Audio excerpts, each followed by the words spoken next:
जास्त जो मुंबईच्या दृष्टीने महत्त्वाचा प्रश्न आहे तो एन्व्हायरमेंटच्या संदर्भातला आहे.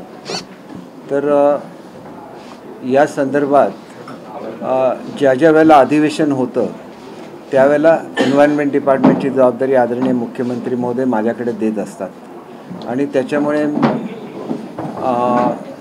अधिवेशन झाल्यानंतर लगेच मी सर्व जेवढे टेक्नॉलॉजीज आहेत भारतामधल्या ज्या एअर पोल्युशनच्या संदर्भात डेव्हलप केल्या गेल्या त्या सगळ्या टेक्नॉलॉजीजचं प्रेझेंटेशन आणि त्याचबरोबर IIT आहे, अन्य ज्या संस्था आहेत आपल्या ज्या एन्व्हायरमेंटवर काम करतात या सगळ्या अधिकाऱ्यांच्यासोबत मीटिंग ठेवलेली होती आणि त्याच्यामधल्या एकंदर 6 टेक्नॉलॉजीज या आम्ही आयडेंटिफाय केल्या आहेत.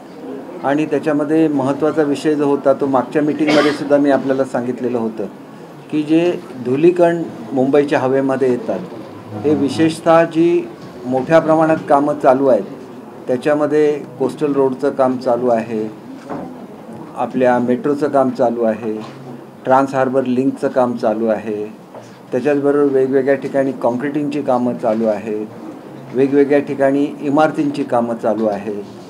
तर या संदर्भात शासनाने मार्गदर्शक सूचना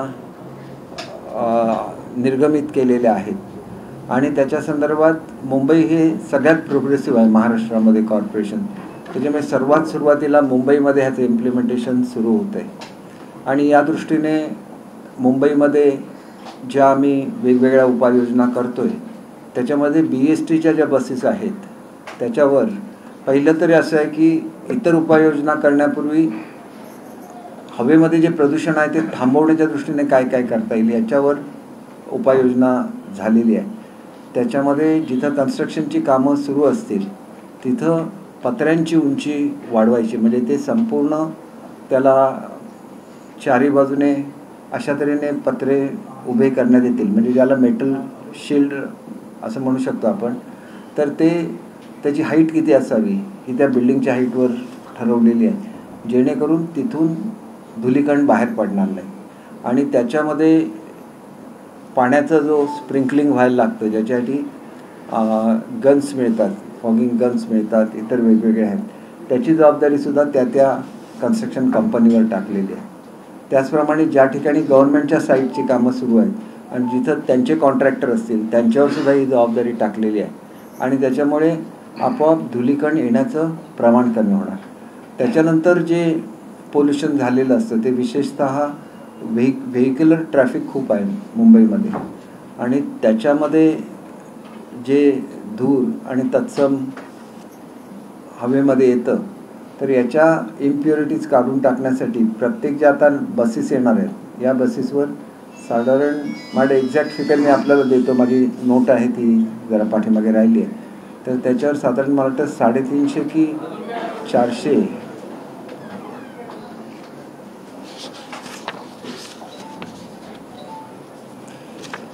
साधारण 350 आहेत, 150 आहेत ते व्हेकल माउंटेड फिल्टर्स आहेत. त्या अर्थात आम्ही IITने वेगवेगळ्या टेक्नॉलॉजी कंपनीज आयडेंटिफाय केल्या आणि त्यांच्या टेक्नॉलॉजी या आम्ही ट्रायल बेसिसवर मुंबईमध्ये सुरू करतो आहे आणि त्यांनी प्रदूषण कमी, कुठल्या टेक्नॉलॉजीने जास्त प्रदूषण कमी होईल त्याला आम्ही प्रायोरिटी देणार. एन्व्हायरमेंट डिपार्टमेंट हे सगळं मॉनिटर करतायत, स्वतः म्युन्सिपल कमिशनर याच्यावर लक्ष ठेवून आहेत आणि त्याच्यामुळे तातडीने ह्या उपाययोजना केल्या पाहिजेत. आणि व्हेकल माउंटेड जसे हे आपण फिल्टर बसवतो तसेच डिटॅचेबल एअर फिल्टर्स बसवलेले आहेत जे काढता येतात आणि पुन्हा दुसऱ्या व्हेकलवर लावता येतात. ते 200 बसेसवर बसवले जाणार. जे सुरुवातीचे आहेत ते 150 बसेसवर, अशा 350 बसेस याच्यावर हे फिल्टर्स बसवले जाणार. त्यानंतर मी अशी सूचना दिली की नवीन बस ज्याला आपली इलेक्ट्रिकल येते त्याला त्याच्यावर हा फिल्टर बसवलेल्याच बसेस या सांगाव्या, म्हणजे जेणेकरून बस आली आणि नंतर त्याच्यावर फिल्टर बसवण्यासाठी जो वेळ लागतो तो आपल्याला टाळता येईल. त्यानंतर व्हर्च्युअल चिमणीज असतात, या व्हर्च्युअल चिमणीज ह्या 10 ठिकाणी बसवण्यात येतील मुंबईतल्या कंजेस्टेड एरियामध्ये, म्हणजे जिथं ट्रॅफिक कंजेशन असतं त्या ठिकाणी, आणि ह्या मोठ्या प्रमाणामध्ये फिल्ट्रेशनचं काम करतील. त्याच्यानंतर वायू नावाची एक स्ट्रीट लाईट डेव्हलप केलेली आहे. तर या स्ट्रीट लाईटमधून प्युरिफिकेशन केलं जातं.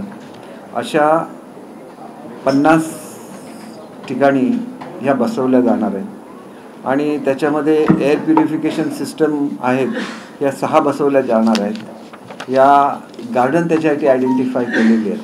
त्याच्यामध्ये एक डायमंड गार्डन आहे चेंबूरचं, दुसरं चेंबूरला आणि एक त्याच्या शेजारी छोटं गार्डन आहे त्याच्यामध्ये बसवले जाणार. शिवाजी पार्कला बसवले जाणार.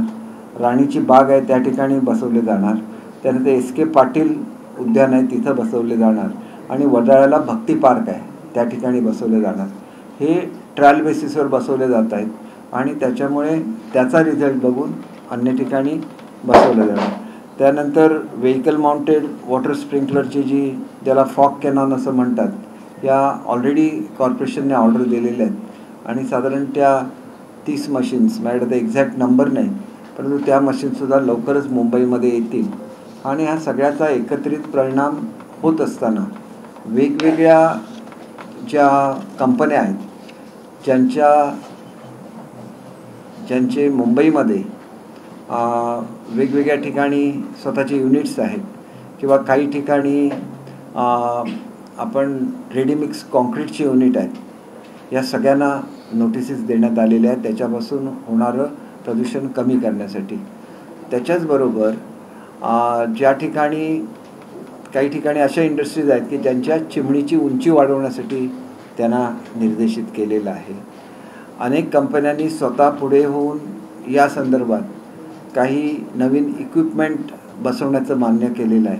ती प्रक्रिया सुरू झालेली आहे. मोठ्या प्रमाणात ज्या बेकरीज असतात, ज्याला डोमेस्टिक छोट्या छोट्या बेकरीज असतात, याच्यामध्ये सुद्धा लाकडाचं जाळणं, आज माझी सकाळी चर्चा झाली, आणि प्लायवूड जाळणं हा अतिशय त्यातल्या त्यात जास्त धोकादायक असतं. कारण प्लायवूड एकत्र करण्यासाठी त्याच्यामध्ये केमिकल कंपाऊंड्स वापरले जातात आणि बऱ्याचशा ज्या बेकऱ्या आहेत या प्लायवूड जाळून त्याच्यावर ते आपल्या केक किंवा त्यांची बेकरी प्रोडक्ट तयार करत असतात.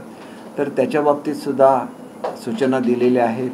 माझं दर बुधवारी माझी मुंबई कॉर्पोरेशनच्या संदर्भात आढावा बैठक असते आणि या आढावा बैठकीमध्ये प्रदूषण हा सुद्धा विषय आहे आणि माझ्याकडेच त्या खात्याची जबाबदारी ज्या काळामध्ये आपलं अधिवेशन असतं त्याच्यामध्ये असल्यामुळे माझा तो कर्तव्याचा सुद्धा भाग आहे. म्हणजे पालकमंत्री म्हणून मुंबईच्या संदर्भात आहे, अधिक त्या डिपार्टमेंटची जबाबदारी अधिवेशन काळात मुख्यमंत्री माझ्याकडे सोपवतात, त्याच्यामुळे सुद्धा तो एक भाग आहे आणि त्याच्यामुळे निश्चितपणे आम्ही प्रयत्न करू की प्रदूषण कमी करण्याच्या संदर्भात. त्याच्यामध्ये दुसरा एक भाग असा असतो की हे प्रदूषण केवळ मुंबईमध्ये होत असतं असं नाही, तर वाऱ्याने जो प्रवाह असतो आणि जे वाहत येतात त्याच्यामध्ये केवळ भारतातलं असं नाही तर शेजारच्या देशामधलं सुद्धा ह्या वारे सतत वाहत असतात आणि हे वेगवेगळ्या देशातून येत असतात, तर ते पोल्युशनसुद्धा त्याच्यामध्ये भर घालत असतं. परंतु एकंदरीतच आपण बघितलं तर आमच्या डिपार्टमेंटचा आणि सेंट्रल गव्हर्नमेंटच्या एजन्सीजच्या एकंदरीत जे मोजलं जातं हवेमधलं प्रदूषण ह्याच्यामध्ये फरक पडतो. तर या संदर्भात आम्ही केंद्र शासनाचे संबंधित खात्याचे मुख्य आहेत त्यांच्याशी संपर्क साधलेला आहे आणि त्यांनी ज्या बसवलेल्या मशीन्स आहेत या 2-3 वर्ष झाल्यानंतर त्याला मेंटेनन्स लागतो. त्याच्यावर मुंबईमध्ये सॉल्टी वेदर असल्यामुळे त्याच्यामधल्या मशिनरीसुद्धा चुकीचे रीडिंग द्यायला लागतात. तर ह्या बाबी आम्ही त्यांच्या निदर्शनाला आणून दिलेल्या आहेत. कारण जोपर्यंत आपल्याकडे करेक्ट पिक्चर येत नाही तोपर्यंत आपल्याला याच्यावर उपाययोजनासुद्धा करता येत नाही. या संदर्भात मी लखनौला जाऊन आलेलो होतो त्या खात्याच्या मंत्रिपदाची जबाबदारी असतानाच्या काळामध्ये. तिथं त्याने अशा तऱ्हेचा मॉनिटर केलेला आहे की जसं आपल्याकडे हवामान मुंबईमध्ये असं एक कंट्रोल सिस्टम आहे की ज्याच्यामध्ये ढगांची संख्या असलेला मुंबईला पावसाचा धोका हा जसा दिसतो तसा एक कंट्रोल रूम मुंबईमध्ये एअर पोल्युशनच्या संदर्भात करता येईल का ही मी पडताळणी करायला सांगितलेली आहे. आणि मुंबई कॉर्पोरेशनने काही नवीन ठिकाणी सेन्सॉर्स बसवायचे ठरवलेले आहे. हे जर एकत्र केलं तर आपल्याला करेक्ट पिक्चर मुंबईचं कळू शकेल. कारण मुंबईला ॲडव्हान्टेज आहे तो समुद्राच्या हवेचा आहे आणि त्याच्यामुळे तो ॲडव्हान्टेज घेऊन आपल्याला जास्तीत जास्त मुंबईची हवा कशी स्वच्छ ठेवता येईल याच्या बाबतीत आपल्याला कार्यवाही करता येईल. त्याचप्रमाणे ज्या ठिकाणी क्रिमेशन ग्राउंड्स आहेत त्या बहुतेक क्रिमेशन ग्राउंडमधल्या लाकडाचा वापर थांबवून त्या ठिकाणी आपण गॅसचा वापर करून त्या जर दाहिन्या चालवल्या तर त्याच्यामध्ये सुद्धा मोठ्या प्रमाणात प्रदूषण कमी होऊ शकतं, परंतु ही प्रक्रिया चालू आहे आणि त्याला काही वेळ लागण्याची शक्यता आहे. काही अशा नवीन कंपन्या आलेल्या ज्याला आपण स्टार्टअप युनिट म्हणतो, त्यांनी छोटं जे प्रदूषण होतं त्याच्यामध्ये कंट्रोल करण्याच्या काही यंत्रणा तयार केलेल्या आहेत. मग हे मी आता अशा सूचना दिलेल्या आहेत की IITकडे ह्याचीसुद्धा माहिती पाठवा आणि खाजगी जे असतील म्हणजे छोट्या बेकऱ्या असतील तर त्यांना त्यांचं प्रदूषण कंट्रोल करण्याच्या संदर्भातली आपण मशिनरी सुचवली तर ते घेऊन ते आपला व्यवसाय चालू ठेवू शकतील. शेवटी कोणाचाही व्यवसाय बंद ठेवावा ही ह्याच्यामागचा हेतू नाही, परंतु असे अनेक उद्योग मुंबईमध्ये आहेत ज्याच्यामध्ये ॲसिडचा वापर केला जातो आणि ॲसिडच्या फ्युम्स यासुद्धा धोकेदायक असतात आणि शेजारच्या नागरिकांनासुद्धा त्रास होतात. तर अशा स्वरूपातलं ज्या ठिकाणी आहेत त्यांचे रिपोर्ट मी मागवलेले आहेत आणि दर आठवड्याला ज्यावेळेला माझी आढावा बैठक असेल त्यावेळेला मी ह्याच्यावर काम करण्याचा प्रयत्न करेन. मुंबईच्या मार्केटच्या संदर्भात मी आपल्याला सांगितलं होतं की मुंबईची मार्केट्स ही मुंबईच्या लौकिकाला साजेशा नाही. एखादं कॉफर्ड मार्केट सोडलं तर इतर मार्केट ही लौकिकाला साजेशी नाही आहेत आणि त्याच्यामुळे आमूलाग्र बदल करायला लागेल. काल मी 2 मार्केटना भेटी दिल्या. त्याच्यामध्ये सिटीलाईटचं मार्केट आहे जे दादरच्या भागामध्ये सर्वात पॉप्युलर असं ते फिश सिटीलाईटला असलेलं मार्केट हे त्या ठिकाणी माशाची विक्री होते, त्या ठिकाणी भाजीची विक्री होते, त्या ठिकाणी इतर पदार्थांची विक्री होते. त्याचा कायापालट करायचा आम्ही ठरवलेलं आहे आणि मुंबईमध्ये जी एकंदर 25 ते 30 आधुनिक टॉयलेट्स देण्यासाठी मी DPCमधून पैसे दिले त्याच्यापैकी एक टॉयलेट हे मी सिटीलाईट मार्केटमध्ये घ्यायला सांगितलेलं आहे. आणि सिटीलाईट मार्केटचं मेन हे असं आहे की तिथं वायुविजनाची खूप कमी सोय आहे आणि त्या दृष्टीने त्याचं छपराची उंची वाढवता येईल का ह्याचं आर्किटेक्टशी बोलून आम्ही प्रायोरिटी बेसिसवर 2 मार्केट त्या भागातली घेतो. त्याच्यापैकी एक सिटीलाईट आहे आणि दुसरं आगर बाजार म्हणून छोटं मार्केट आहे. आगर बाजारमध्ये सुद्धा एक फिश मार्केट आहे आणि त्याच्या शेजारीच ग्रोसरी विकणारं आणि भाजी विकणारं मार्केट आहे. त्याच्यामधले अनेक महिला ह्या रस्त्यावर सुद्धा बसतात. शेवटी आपल्याला माणुसकीच्या दृष्टीने या लोकांचं कसं रिहॅबिलिटेशन करता येईल याचासुद्धा विचार करायला लागेल आणि मार्केटमध्ये असलेल्या अवेलेबल स्पेसचा इफेक्टिव्ह वापर कसा करायचा याच्या संदर्भातसुद्धा आपल्याला विचार करता येईल. आपलं जे फुल मार्केट ज्यावेळेला झालं त्यावेळेला तिथलं फिश मार्केट आज बंद अवस्थेमध्ये आहे. लवकरच तिथले स्थानिक आमदारांना बरोबर घेऊन त्यालासुद्धा मी भेट देणार आहे. ते पूर्ववत कसं सुरू करता येईल त्या संदर्भात विचार करता येईल. ज्या ठिकाणी मार्केट्स आहेत त्या ठिकाणी दादरच्या मार्केटला एक व्यवस्था केलेली आहे सॉलिड वेस्ट जे वेट वेस्ट असतं त्याच्या प्रक्रियेची, परंतु त्या ठिकाणी वासाचा वगैरे काही प्रॉब्लेम आहे. त्या दादरच्या मार्केटलासुद्धा मी लवकरच भेट देणार आहे. हल्ली नवीन टेक्नॉलॉजी आली ज्याच्यामध्ये हा वाससुद्धा नष्ट करण्याची वेगळी यंत्रं मिळतात. ती इन्स्टॉल केली तर लोकांना आजूबाजूला त्राससुद्धा होता कामा नये. आपण ज्याला म्हणतो की मार्केटमध्ये वास येता कामा नये तसंच प्रक्रिया होत असताना शेजारच्या नागरिकांनासुद्धा वास येता कामा नये आणि म्हणून आम्ही अत्यंत काळजीपूर्वकपणे प्रयत्न करतो आहे की मुंबईमधल्या अनेक गोष्टी ज्या करणं आवश्यक आहे ज्या नागरिकांच्या सोयीच्या आहेत त्या करण्याचा आम्ही प्रयत्न करतो आहे आणि त्याच्यासाठी आम्ही दर आठवड्याला मीटिंग घेतो. मी दर बुधवारी 1 तास कलेक्टर ऑफिसला बसतो. त्याच्यामुळे अशी सुधारणा झाली आहेत की अनेक लोकांना डोमिसाईल सर्टिफिकेट 6-6 महिने मिळत नव्हते. आज सकाळी माझ्याकडे एक महिला आली होती, त्यांचं 9 वर्ष त्यांच्या जमीन मोजून त्यांना मिळालं नव्हतं त्यांचं वजन हे करण्यासाठी. लोकांचे लहान लहान प्रश्न असतात, परंतु एवढा काळ आपण तिथं बसायला लागलो की आपोआप त्याला गती येते आणि त्याच्यामुळे मुंबईच्या सर्वच नागरिकांना माझी विनंती आहे की दर बुधवारी मी 1 तास कलेक्टर ऑफिसला असतो. ते जर आपले प्रश्न घेऊन तिथं आले तर त्यांना तिथं न्याय मिळू शकेल. 2 तास मी कॉर्पोरेशनमध्ये लोकांना भेटतो आणि 2 तास माझ्या मीटिंग असतात. ह्याच्या पलीकडे आणि आपल्याबरोबर मी अर्धा तास असतो. हे शेड्यूल मी कधीही चुकवलेलं नाही. आज अत्यंत महत्त्वाची मीटिंग चालू होती. आपल्याला माहिती आहे की सर्वपक्षीय बैठक होती, पण आमचे सर्व नेते तिथं उपस्थित होते. त्याच्यामध्ये सुद्धा चांगला निर्णय झालेला आहे.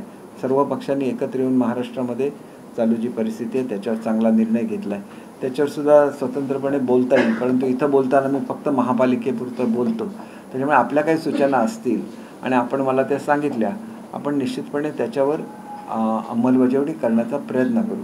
एक मी अशी सूचना दिलेली आहे की फेरीवाल्यांचा जो फार मोठा प्रश्न आहे त्या बाबतीत मुंबईला बायलॉज आहे, पण अजून एकही पालिका मार्केट हे खाली मार्केट आणि वर मैदान याच्यामध्ये ड्युएल पर्पज सर्व होतो की मार्केटमध्ये लोकांना स्पेस मिळते कारण इथं कमर्शियल रिक्वायरमेंट खूप असते. छोटे छोटे फेरीवाले असतात. दिल्लीचं सुद्धा जे मार्केट आहे त्याच्यामध्ये सगळे छोटे छोटे व्यापारी आहेत जे कपड्याचा व्यापार करतात आपल्याकडे हेच रस्त्यावर येतं, फुटपाथवर येतं आणि मग ते फुटपाथ लोकांना चालायला उपलब्ध होत नाही. तर अशा स्वरूपाचे काही प्रस्ताव असले तर ते सुद्धा मी तयार करायला सांगितले. नागरिकांना विश्वासामध्ये घेऊन असं जर होऊ शकलं तर वरची जी गार्डन्स आहेत तीसुद्धा डेव्हलप्ड राहतील. त्याच्याखाली फेरीवाल्यांचा म्हणजे आता मी दादरमध्ये एक प्लाझा तयार केलेला होता आणि तो प्लाझासुद्धा हॉकर्स प्लाझा, परंतु तो प्लाझा वापरला गेला नाही काही कारणामुळे. तर लोकांबरोबर बसून त्यांच्या समस्या जाणून घेऊन आपल्याला मुंबईमधली प्रत्येक जी वास्तू आहे त्याचा कसा वापर करता येईल याच्या संदर्भात ज्या ॲम्युनिटीजच्या स्पेसेस कॉर्पोरेशनच्या ताब्यात दिलेल्या होत्या त्या आता कोण वापरतं आहे, त्याचा वापर जनतेसाठी होतो की नाही, हे सगळं पुढच्या काळामध्ये बघायला लागेल. आपली पार्किंग लॉट रात्रीच्या वेळेला मोकळी असतात परंतु कमी रेटला ती दिली जात नाही. मग ह्याचं प्रायव्हेटायझेशन करावं की ते कॉर्पोरेशननेच चालवलं तर ते लोकांच्या अधिक फायद्याचं आहे. ह्या सगळ्या गोष्टी बघायला लागतात. कारण एखादा मनुष्य जर मुंबईमध्ये राहत असेल आणि त्याच्याकडून एक्झॉर्बिटंट रेट घेतला गेला की न परवडणारा रेट घेतला गेला तर त्या पार्किंग लॉटमध्ये तो आपली गाडी का ठेवेल, तो रस्त्यावर ठेवतो गाडी.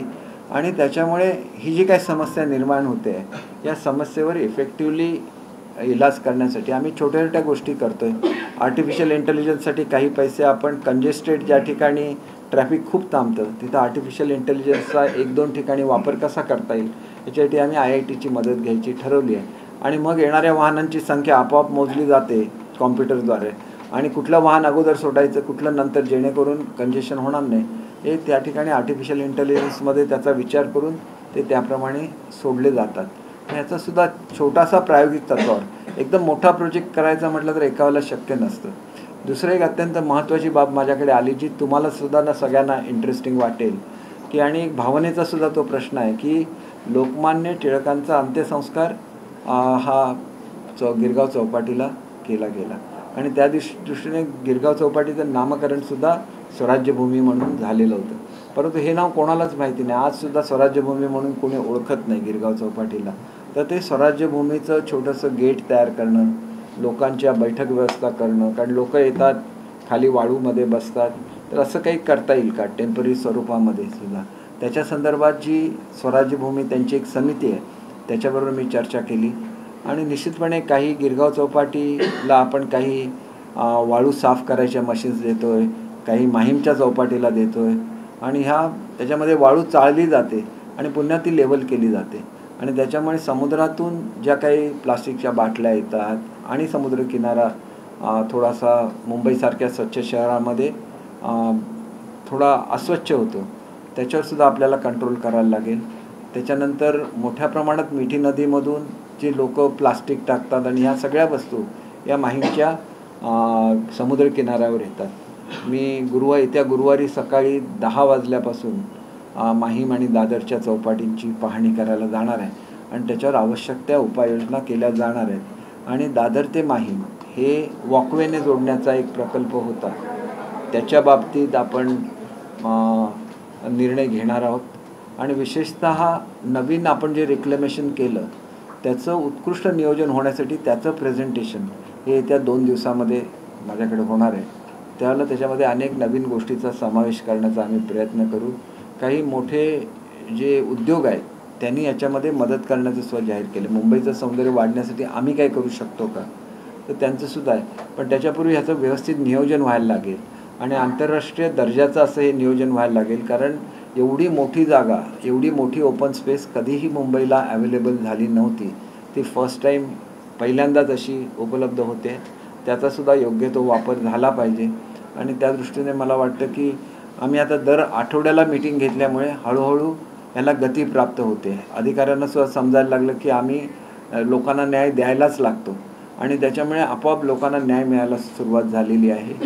मेनली आता मी इस्टेट डिपार्टमेंटच्या संदर्भात ज्या ज्या ठिकाणी रिडेव्हलपमेंट चालू आहे तिथे लोकांना न्याय मिळाला की नाही, त्यांची महिन्याची भाडी मिळतात की नाही, त्यांच्या ज्या मूळ भाडेकरूंच्या रिडेव्हलपमेंटच्या इमारती चालू होतात की नाही, हा विषय मुख्यमंत्री महोदयांनी उपमुख्यमंत्री महोदयांनी अत्यंत सिरियसली घेतलेला आहे आणि ज्या ठिकाणी डिफॉल्टर्स आढळतील तिथं सरकार स्वतःही डेव्हलपमेंट करण्याच्या संदर्भातला कायदा लवकरच अस्तित्वात आणणार आहे आणि त्याच्यामुळे त्या दृष्टीने सुद्धा मुंबईला एक रिलीफ मिळू शकते.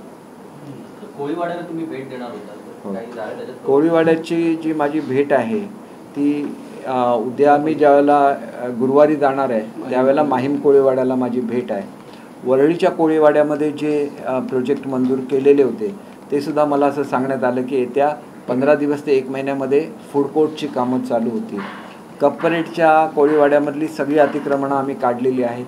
माहीमच्या कोळीवाड्यामधली जी अतिक्रमणं होती तिथं नागरिकांनी दसरा होईपर्यंत थांबा म्हणून सांगितलेली होती. आता दसरा झालेला आहे, त्यांनी स्वतःहून ती काढावी, अन्यथा ती सगळी तोडण्यात येते. शेवटी मुंबई स्वच्छ करायची असेल तर मुंबईला थोडंसं कठोरपणे आपल्याला कारवाया करायला लागतील. आणि विशेषतः ज्या भागामध्ये आम्ही ह्या डेव्हलपमेंट करतो आहे तिथं आम्ही एक्सपेक्ट करतो की परदेशी पर्यटकसुद्धा तिथं यावे, त्याच्यामधून कोळी लोकांचं जे उत्पन्न आहे ते वाढावं, तर त्यांना सुद्धा तसाच स्वच्छ परिसर द्यायला लागेल. आपल्याला त्या ठिकाणी स्वच्छता मेंटेन करायला लागेल.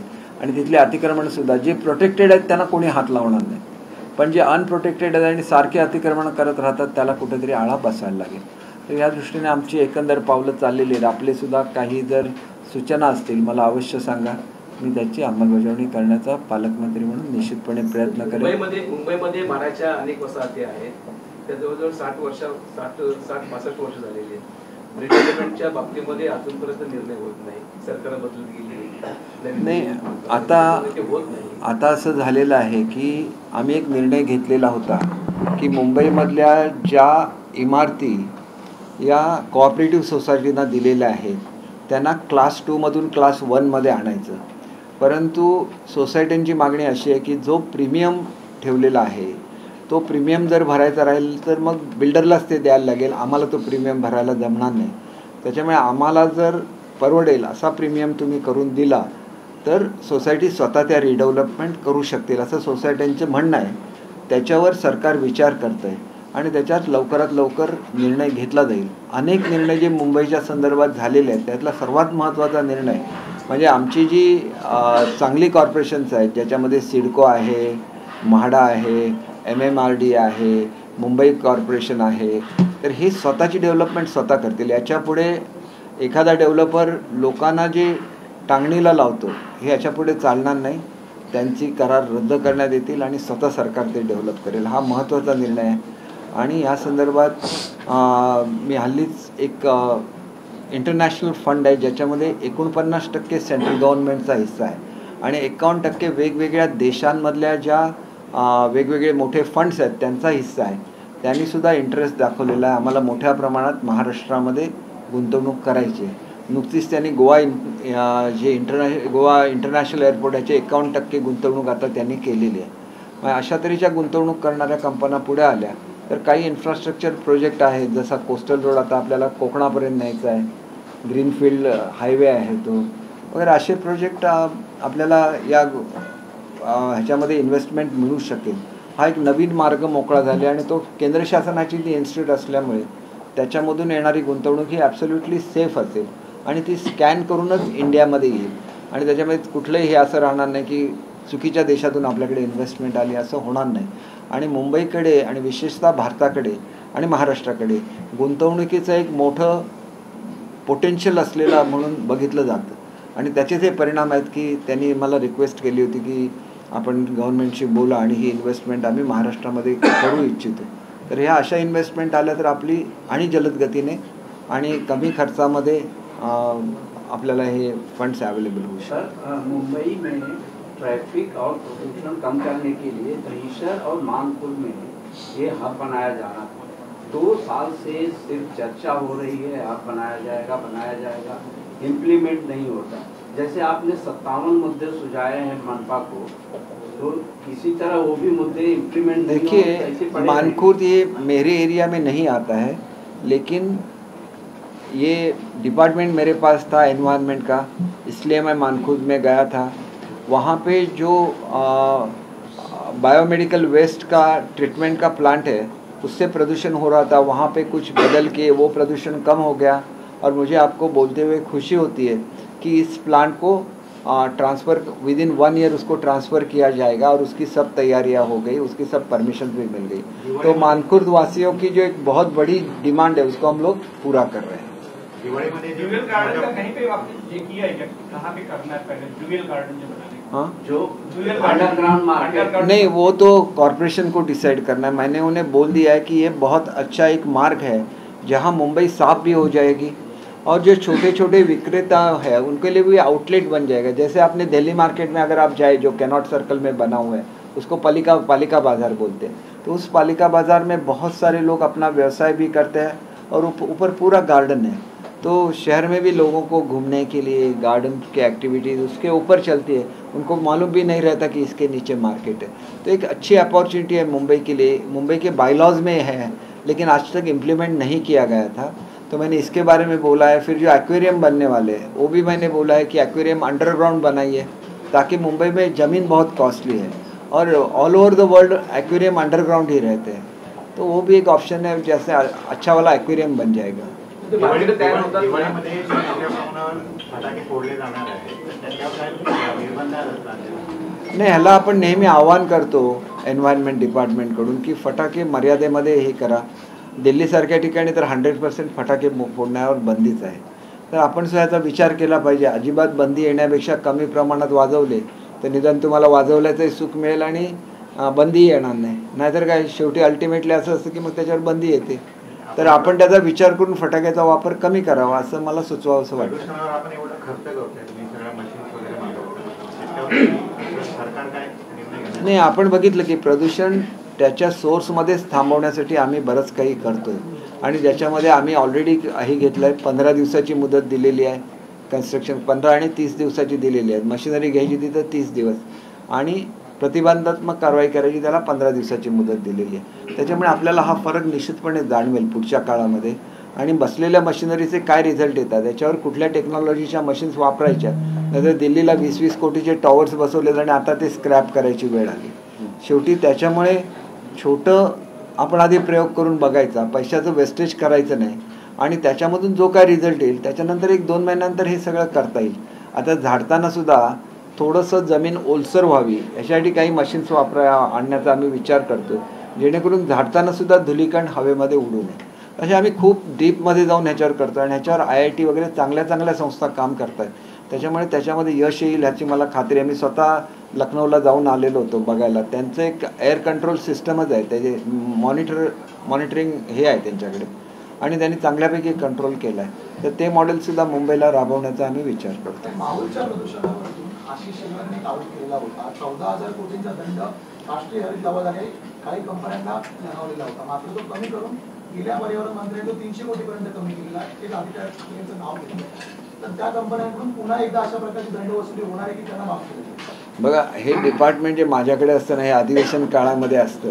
अधिवेशन सुरू झाल्यानंतर ह्याचा योग्य तो उत्तर मी तर आपल्याला देऊ शकेन आणि त्याच्यावर ते अधिवेशनामध्ये 100% प्रश्न उपस्थित करणार आणि त्याचं उत्तर मीच देणार आहे. त्यामुळे आज ते उत्तर दिलं तर तो विधानसभेचा हक्कभंग होईल.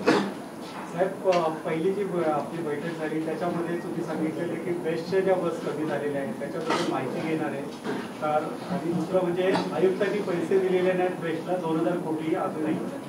मी याचं नाही, बघा, मला जे सांगण्यात आलं त्याप्रमाणे BSTला नवीन बसेस येत आहेत, परंतु पुढच्या ह्याच्यामध्ये मी आपल्याला याचा आकडा निश्चितपणे सांगू शकेन. एक आपण लक्षात घ्या की BSTला ज्या बसेस येत आहेत त्याला एन्व्हायरमेंट डिपार्टमेंटकडून सेंट्रल गव्हर्नमेंटने पैसे दिलेले आहेत. सर, तो प्रश्न त्याच्यात कसं आहे की बेस्टने स्वतःचा ताबा.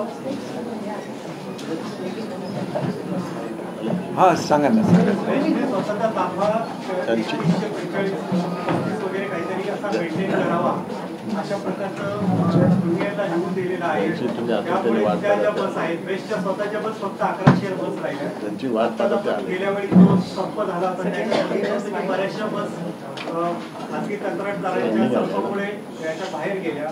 त्यामुळे मुंबईकरांची मोठी गैरसोय झाली. नाही, आपण एक चांगला मुद्दा मांडलेला आहे. मी BST बरोबर स्वतंत्र एक बैठक ही या संदर्भात आयोजित करेन आणि याच्यावर मार्गसुद्धा काढण्याचा प्रयत्न करेन. आवश्यक असेल तर मुख्यमंत्री महोदयांना विनंती करेन, कारण शेवटी हा मुंबईकरांच्या सोयीचा प्रश्न आहे. कारण वाहतुकीशिवाय मुंबईला कोणीच येऊ शकत नाही, एवढी मोठी मुंबई आहे आणि त्याच्यामध्ये 2 अत्यंत महत्त्वाच्या संस्था आहेत. एक म्हणजे रेल्वे आणि दुसरी BST. या मुंबईच्या लाईफलाईन आहे, तर त्या कुठल्याही परिस्थितीत वीक होता कामा नये याची आपण काळजी घ्या.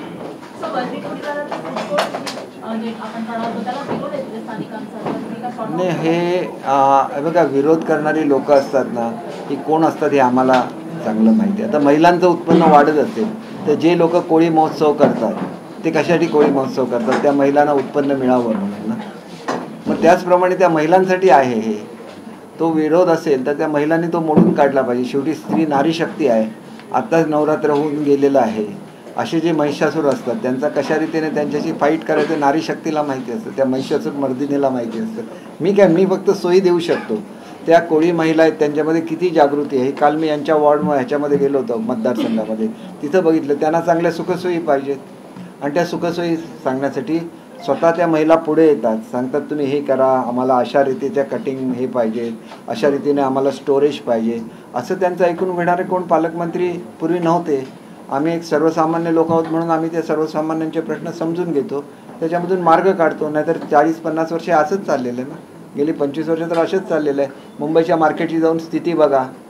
जे सांगतात की आम्ही मुंबईचं हे केलं, तर मुंबईची मार्केट जाऊन बघा, त्याच्यामध्ये काय परिस्थिती आहे, तिथं कसा वास असतो, एकदा जाऊन बघा ना. ते बघितल्यानंतर तुमच्या लक्षात येईल की ह्या लहान लहान गोष्टी आहेत पण लोकांच्या अत्यंत आवश्यक गोष्टी आहेत. भाजी मार्केटमध्ये, फिश मार्केटमध्ये किंवा चिकन मार्केटमध्ये प्रत्येक मनुष्य एकदा तरी जात असतो. जो व्हेजिटेरियन आहे तो सुद्धा भाजी मार्केटमध्ये जातो, जो नॉन व्हेजिटेरियन आहे तो फिश किंवा चिकन मार्केटमध्ये जातो. स्वच्छता पाहिजेच ना तिथं, त्याची परिस्थिती चांगली पाहिजे. नाहीतर कॉफर्डने एका काळी ते डिझाईन केलं आहे कॉफर्ड मार्केटचं, ते अजून एवढी वर्ष झाली, 100 वर्षाचा ते पुरतं आहे त्या भागाला. याचा अर्थ ते पॅटर्न आपण अन्यत्र वापरलं गेलं पाहिजे. नेहमीच मोठ्या इमारती बांधायच्या आणि त्याच्या खाली मार्केट करायची, हे कॉर्पोरेशनला एवढ्या पैशाची गरज नसते की ते त्याच्याऐवजी चांगलं मार्केट राहिलं आणि उद्या ते एक्सपांड करता येत असेल तर त्याची अधिकची गरज ही मला वाटतं की शहराला असते आणि ती तशी बघितली पाहिजे त्याच्याकडे. अर्थात हे माझे विचार आहेत.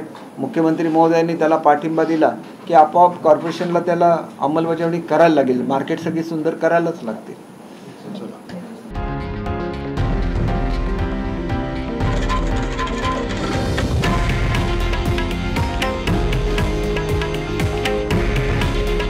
हे आहे देशातील नंबर 1 न्यूज नेटवर्क आणि आपण पाहत आहात TV9 मराठी. काळजी तुमची, हित महाराष्ट्राचं.